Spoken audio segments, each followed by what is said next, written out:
अस्सलाम वालेकुम। मैं फ़हद मलिक हम न्यूज़ डिजिटल के प्लेटफॉर्म से आपसे मुखातिब हूँ। आज जो हमारे मेहमान हैं वो 3 बार ग्लासगो से बरतानवी पार्लियामान के मेंबर मुंतखब हुए। टोबा टैक्सिंग से बरतानिया मुंतकिल होने के बाद हाउस ऑफ कॉमन्स के पहले मुसलमान रुकन होने का एजाज़ हासिल किया।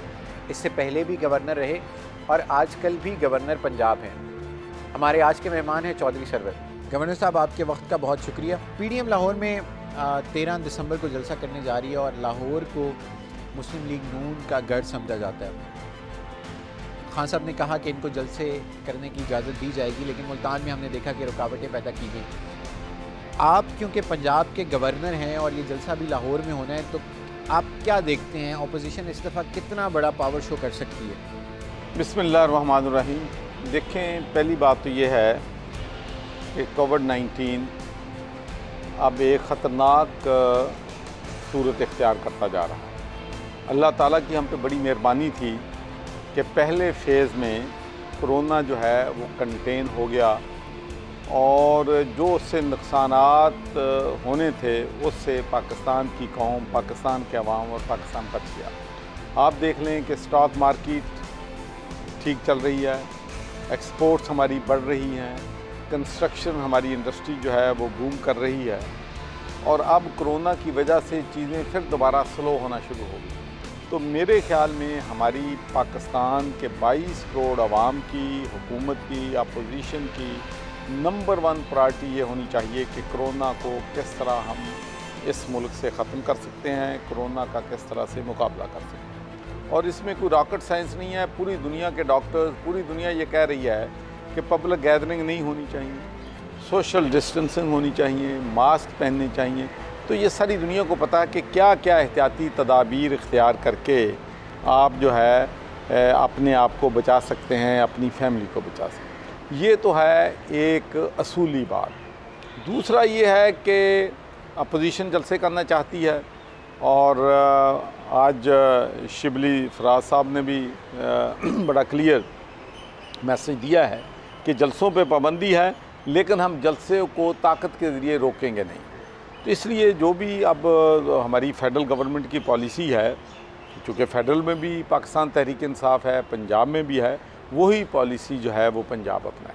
गवर्नर साहब, क्या आप पंजाब के लिए वज़ीर आला उस्मान बुज़दार को एक आइडियल वज़ीर आला समझते हैं? देखें, पंजाब एक बहुत बड़ा सूबा है, इसके मसाइल जो हैं वो बहुत सीरियस हैं, चैलेंजेस बहुत ज़्यादा हैं।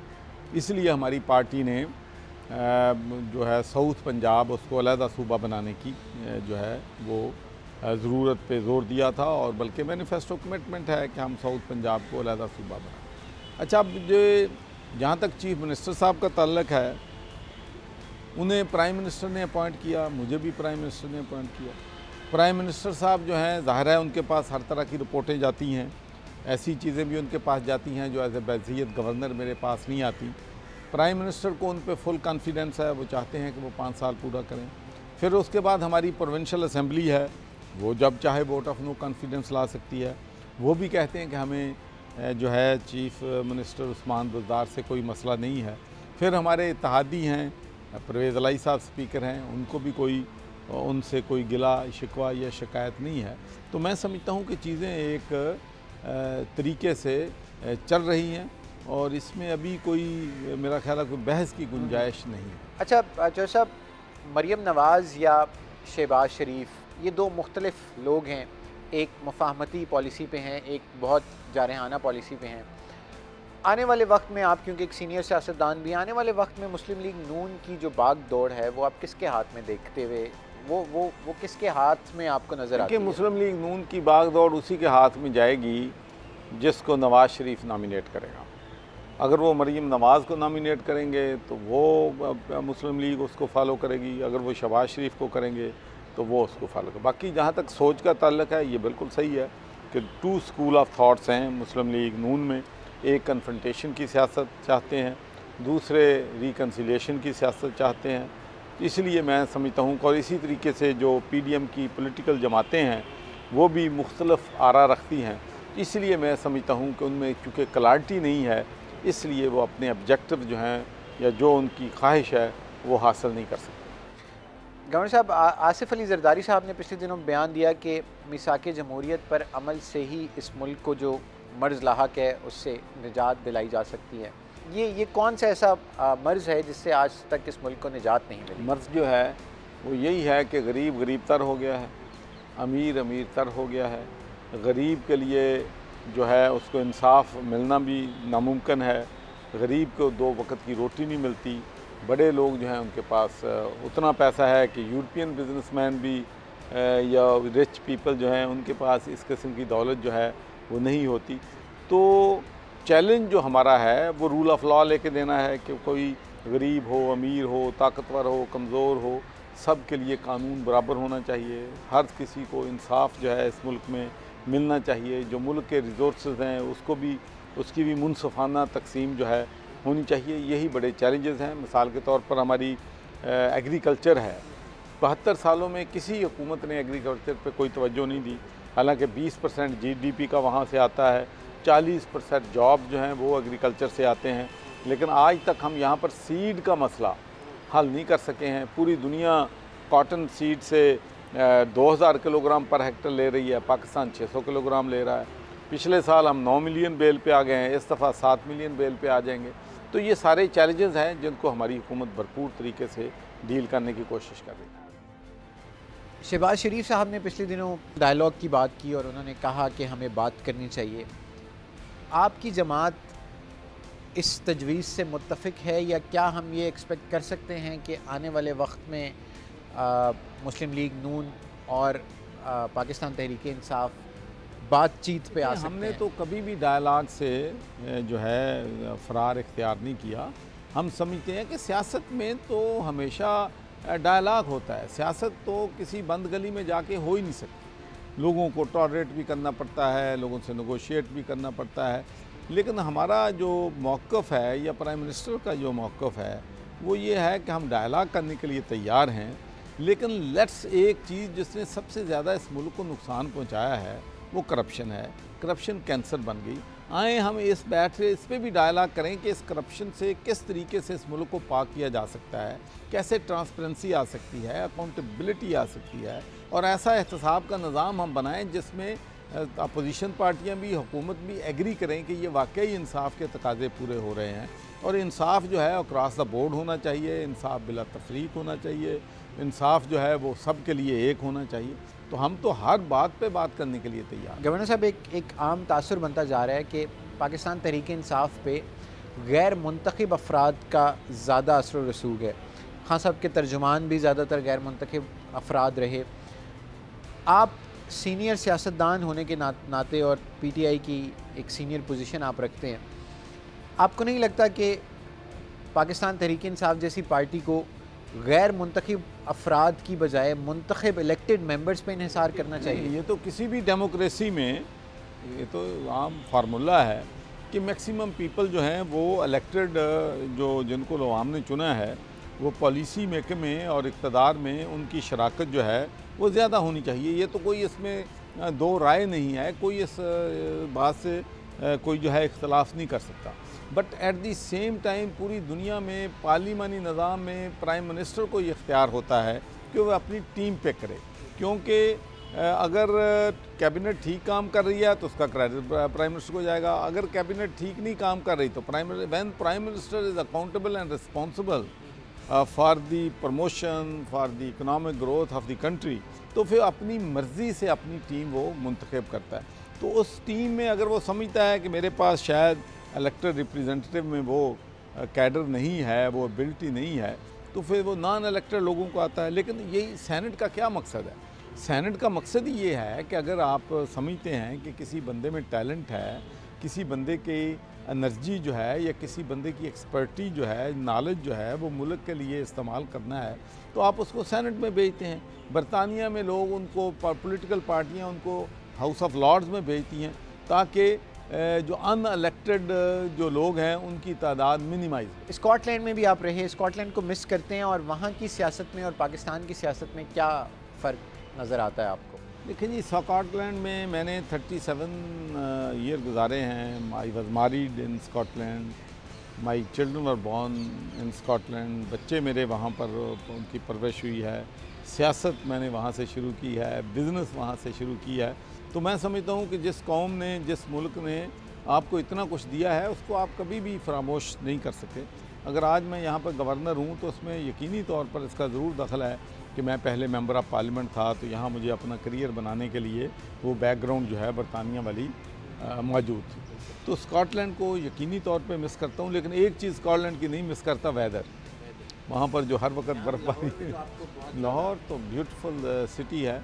और फिर मैं वैसे भी मैं आपको ये कहना चाहता हूँ कि अगर मैं गवर्नर ना भी बनता तो ये मेरा बिल्कुल था माइंड कि यहाँ चार्टी का काम तो मैं उस वक्त कर रहा था जब मेरे ख्वाबों में भी नहीं था कि मैं पाकिस्तान की सियासत में जाऊँगा।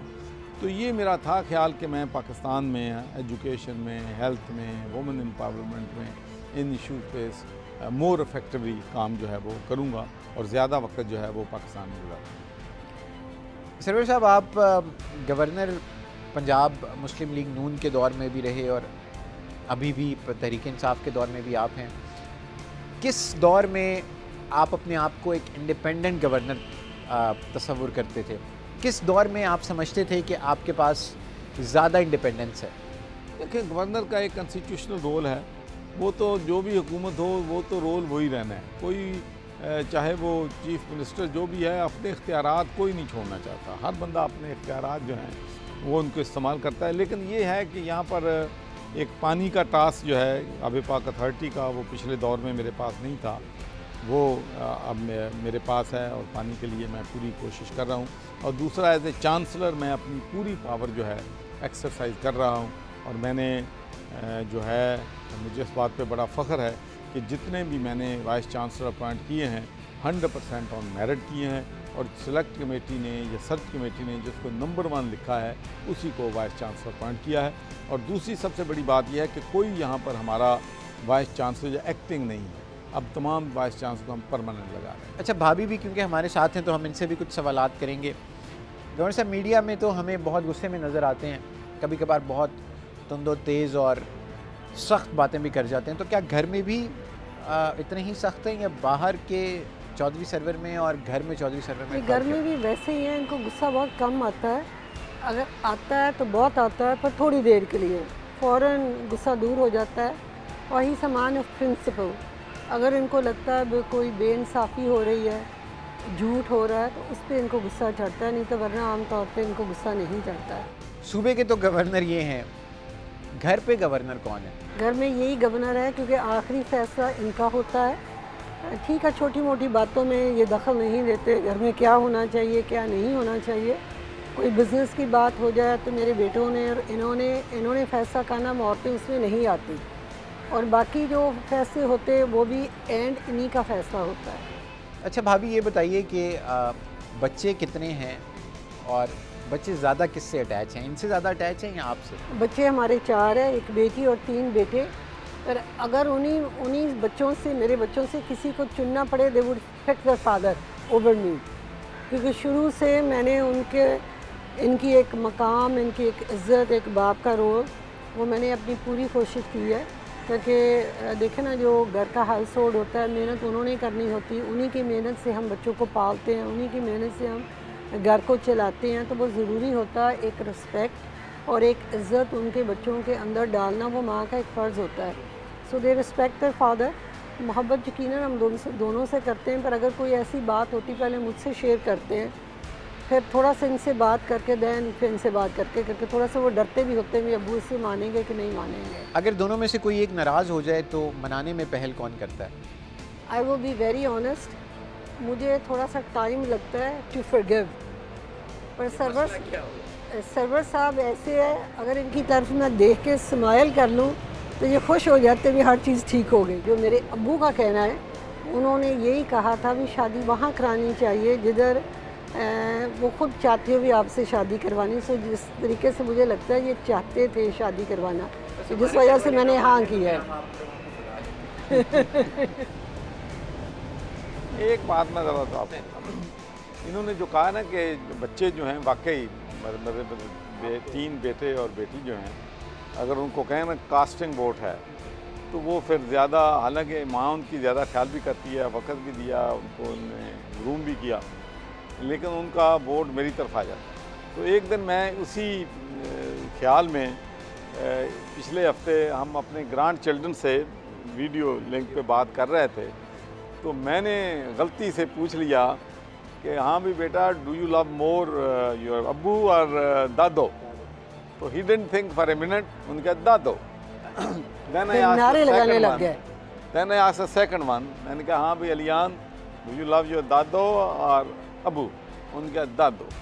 वो तीसरे से मैंने पूछा, वो थोड़ा सा बड़ा है, उसने कहा कि आई डोंट नो, लेकिन जब वीडियो से एक तरफ से साइड पे हुआ ना, कहता दादो। तो उसके बाद मैं हंस पड़ा, हर बात पे मैं हंस पड़ा। उन्होंने कहा कि दिस इज़ फनी, तो देन दे स्टार्टेड शाउटिंग दादो दादो। इनसे आपको शादी से पहले या सियासत में आने के बाद इनसे आपको क्या शिकायत रही? हर इंसान को एक वक्त चाहिए आराम के लिए, सोच के लिए। बहुत दफ़ा हमने कोई डिस्कशन भी करनी होती है, चाहे वो बच्चे के हवाले से हो जाए, चाहे वो फाउंडेशन के हवाले से हो जाए। तो घर आना इनका थोड़ा सा बाज़ दफ़ा तो 10-10 दिन, 20-20 दिन ये लेट आते हैं। तो बाज़ दफ़ा ये भी होता है 8 बजे आ जाते हैं, 9 बजे आते हैं। तो हमारा सिर्फ टाइम पे होता है। बाकी ना मैंने कभी इनसे गिला किया, अभी बर्थडे गिफ्ट नहीं मिला, एनिवर्सरी का गिफ्ट नहीं मिला, क्योंकि सारी ज़िंदगी इनकी कमाई से मैंने पहनना है, इनकी कमाई से हमने गुजारा किया। और छोटी छोटी बातों से लड़ने का कोई फ़ायदा नहीं, क्योंकि वो जो भी हमने लेना वो इन्हीं की मेहनत से मैं ले रही हूँ। तो वो चीज़ें मुझे कोई इम्पोर्टेंट नहीं लगती। मैं ज़ाती तौर पे समझता हूँ कि हमारी जो पंजाब पुलिस है उसके बारे में एक परसेप्शन है कि इसको बदला नहीं जा सकता। मेरा आप दोनों से सवाल होगा, क्योंकि आप भी काम करती हैं और आप भी एक सूबा चला रहे हैं, पंजाब पुलिस की रिफॉर्म्स कब होंगी और वो वक्त कब आएगा जब पंजाब की औरत थाने जाने में शर्म महसूस नहीं करेगी? मैं बहुत सारी ऐसी ख़वातीन को जानता हूँ जो किसी हरासमेंट के उससे गुजर जाएँ तो उनको वो ये प्रेफर करती हैं कि ऑनलाइन एप्लीकेशन जमा कराई जाए रादर दैन कि वो थाने में जाएं या किसी SHO के रूबरू पेश हों। सो ये जो कंफर्ट लेवल है कि आप पुलिस के दरमियान और आवाम के दरमियान जो फासला है, इसको जो ब्रिज करना है, इसके बारे में क्या इक़दाम हैं? मेरे ख्याल से एक तो हमने during COVID telemedicine helpline बनाई थी, जिसके अंदर नॉट ओनली उन्होंने, अगर उनको कोई हेल्थ का इशू है, मेंटल हेल्थ का इशू है, उसमें बहुत सारी औरतें फ़ोन भी कर सकती हैं। मेरे ख्याल से इस तरह का एक हेल्पलाइन होगी फॉर वुमेन ओनली, वो this will be the best step. और बाकी औरतों को अगर हैंडल भी करना हो तो मेरे ख्याल से एक औरत होनी चाहिए, एक वुमेन पुलिस ऑफिसर, क्योंकि एक जो औरत होगी उसको बेहतर समझ पाएगी and she will feel more comfortable. भी मैंने उनके साथ जो बात करनी है तो मैं आराम से बात कर सकूँगी। अगर कोई डॉक्टर भी आकर उनको चेक करेगा, that should also be a women. तो मेरे ख्याल से अगर हम ये स्टेप्स ले लेंगे this would help resolve a lot of issues. आपने इशू जो है बड़ा मुश्किल इशू उठाया है। हमारी भी होप्स यही थी जब हम इक़्तिदार में आए थे कि जिस तरीके से KP की पुलिस जो है उसको हमने फ़िक्स किया है, हम पंजाब की पुलिस को भी उस मॉडल पे ले आएंगे। लेकिन जहाँ तक विज़न का ताल्लुक है वो मौजूद है।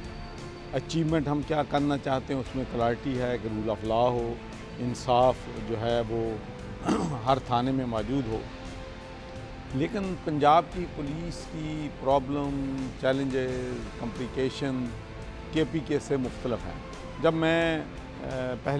हम इक़्तिदार में नहीं आए थे तो हम पंजाब पुलिस की बातें करते थे कि हम उसको ठीक करेंगे, तो लोग उस वक्त मुझे बताते थे कि चौसा साहब वहाँ की पुलिस को सॉर्ट आउट करना आसान था, पंजाब का माउंटेन टू क्लाइंब, तो बहुत बड़े चैलेंजेस हैं।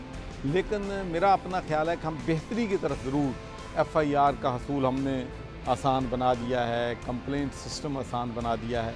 अब सवाल ये पैदा होता है कि अगर कोई औरत नहीं, मर्द भी, कोई कमज़ोर जो लोग हैं वो थाने में जाके पर्चा कराते हैं, तो उस पर वो इतना जो जालिम लोग हैं इतना उन पर प्रेशर डाल देते हैं, उनको कहते हैं कि अगर तुम सुलह नहीं करते तो हम दोबारा फिर मारेंगे, आप दोबारा और बंदे आपके मारेंगे।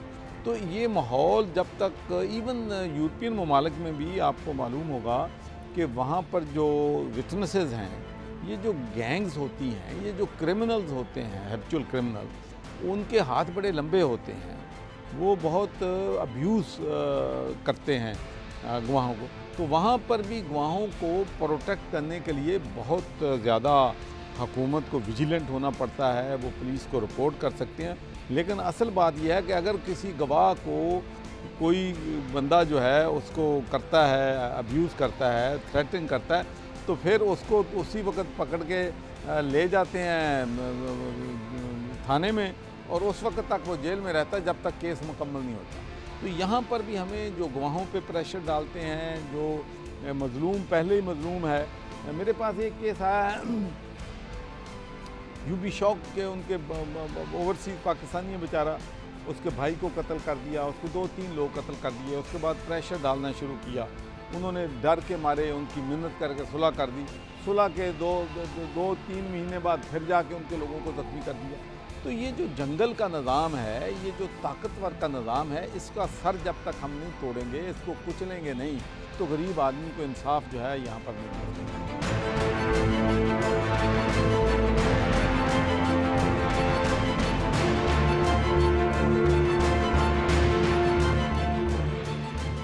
ये कुरान गार्डन है जी, और इसमें वो तमाम दरख्त लगाए गए हैं जिनका जिक्र कुरान में है। और ये जो मॉन्यूमेंट है, इसमें आपको मालूम होगा कि मैंने कुरान पाक को 24 अप्रैल को 2020 को कुरान पाक तर्जमे के साथ तमाम यूनिवर्सिटीज़ में लाजमी करार दिया था। तो उसको आगे बढ़ाते हुए हमने फिर ये कुरान पाक गार्डन बनाया, जिसमें तमाम दरख्त लगाए हैं, उन सब के नाम, जो प्लांट्स हैं उनके नाम और जो चुटकियाँ लिखे गए हैं। वहाँ पर कुरान पाक जो है वो माशाल्लाह वहाँ पर वो रेल के ऊपर बनाया गया है, ताकि लोग आएँ और इस्लामिक हेरिटेज को देखें, और ख़ासकर ये नॉलेज हो उन बच्चों के लिए कि किन किन प्लांट्स का जिक्र कुरान पाक में आया है और उन प्लांट्स की अफादियत क्या है।